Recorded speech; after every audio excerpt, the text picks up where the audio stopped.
ધોરણ 9 પ્રકરણ 6 પેશીઓ એટલે કે ટિશ્યુઝ. તો આજે આપણે પાઠમાં આવતા ભૂરા પ્રશ્નો અને તેનું સોલ્યુશન આપણે જોવાના છે. તો ચાલો આપણે જોઈએ ભૂરા પ્રશ્નો.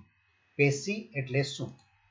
શરીરમાં એક નિશ્ચિત સ્થાનમાં એક નિશ્ચિત કાર્ય કરતા વિશિષ્ટ કોષ સમૂહને પેશી કહે છે. હવે બહુકોષીય સજીવોમાં પેશીની ઉપયોગિતા શું છે? તો બહુકોષીય સજીવોમાં ચોક્કસ પેશી વિશિષ્ટ કાર્ય કરે છે. દાખલા તરીકે સ્નાયુ કોષો સંકોચન અને શિથિલન દ્વારા હલનચલન કરે છે. પછી રુધિર શરીરમાં વિવિધ દ્રવ્યોનું વહન કરે છે અને વનસ્પતિમાં અન્નવાહક ખોરાકનું વહન દર્શાવે છે.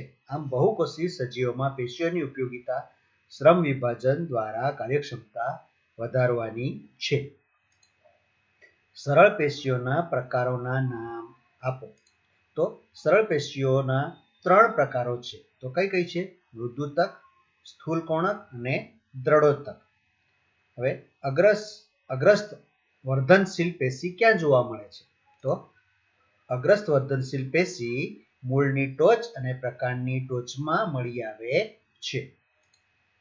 નારિયેળના રેસાઓ કઈ પેશીના બનેલા હોય છે? તો નારિયેળના રેસાઓ દ્રઢોતક પેશીના બનેલા હોય છે. અન્નવાહકના ઘટકો કયા કયા છે? તો અન્નવાહક પેશીના 4 ઘટકો એટલે કે એકમો છે.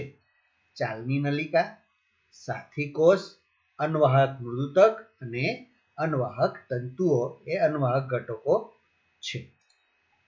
એવી પેશીનું નામ આપો કે જે આપણા શરીરમાં હલનચલન માટે જવાબદાર છે. તો આપણા શરીરમાં હલનચલન માટે સ્નાયુ પેશી જવાબદાર છે. ચેતાકોષ દેખાવમાં કેવો લાગે છે? તો ચેતાકોષ દેખાવમાં પૂંછડિયા તારા જેવો લાગે છે. વૃદ્ધ સ્નાયુઓના 3 લક્ષણો આપો.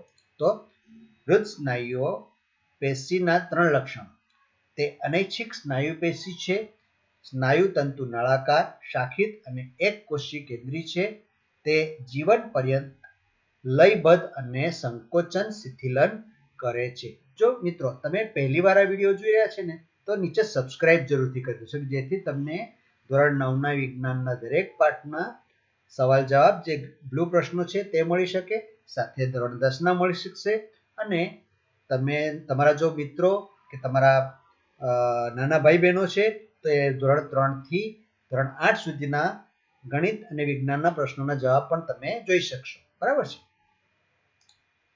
તંતુ ઘટક પેશીના કાર્યો કયા કયા છે? તો તંતુ ઘટક પેશીના કાર્યો પેશીઓના સમારકામમાં મદદરૂપ થાય છે અને આંતરિક અંગોને આધાર આપે છે. તો આ પાઠના જે બ્લુ પ્રશ્નો હતા તે અહીંયા આપણે પૂરા કરીએ છીએ. હવે પછી આપણે પ્રકરણ 10 કાર્ય અને ઉર્જા જોઈશું.